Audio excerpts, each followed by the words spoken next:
بسم اللہ الرحمن الرحیم۔ السلام علیکم۔ اگر کسی کی ہڈی کسی بھی وجہ سے ٹوٹ گئی ہے تو فرسٹ ایڈ کے طور پر آپ یہ ٹوٹکا آزمائیں۔ انشاءاللہ کچھ گھنٹوں میں اس کے ناقابل یقین نتائج دیکھ کر دنگ رہ جائیں گے۔ اس نسخے کو بنانے کے لیے درجیل اجزاء درکار ہیں: میتھی کی پتیاں مٹھی بھر، گڑ اور پان میں ڈالنے والا چونا تھوڑا سا۔ بنانے کا طریقہ: تمام اجزاء کو مکس کرکے پیسٹ بنا لیں۔ اس کے بعد لگانے کا طریقہ: متاثرہ جگہ پر پہلے روغن سورنجان تلخ کی مالش کریں، پھر یہ پیسٹ لگا کر کپڑے سے باندھ دیں۔ انشاءاللہ کچھ گھنٹوں میں ہڈی جڑ جائے گی۔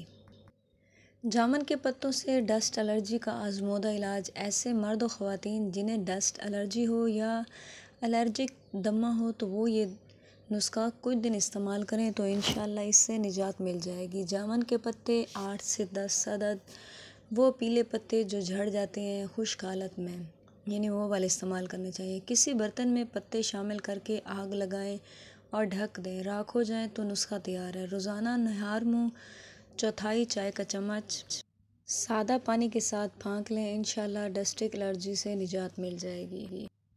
منہ کے چھالوں کے آرام کے لیے تھوڑا سا دھنیا پاؤڈر شہد میں ملا کر کھائیں یا پھر گلیسرین بھی متاثرہ جگہ پر لگائی جا سکتی ہے۔ اس کے علاوہ ایک کیلا اور ایک کپ دہی بھی روزانہ کھائی جا سکتی ہے۔ منہ کے چھالوں کا علاج: الائچی پاؤڈر 1 چائے کا چمچ، سہاگہ 2 چٹکی، ببول کی چھال کا پاؤڈر آدھا چائے کا چمچ، شہد حسب ضرورت بنا کر رکھ لیں۔ منہ کے اندر انگلی کی مدد سے لگائیں۔ پہلی دفعہ کے استعمال سے منہ اندر دانوں کی چبھن ختم ہو جائے گی۔ 1 سے 2 دن میں چھالے ختم ہو جائیں گے، ساتھ ساتھ پیٹ کی تکلیف بھی کم کرے گا۔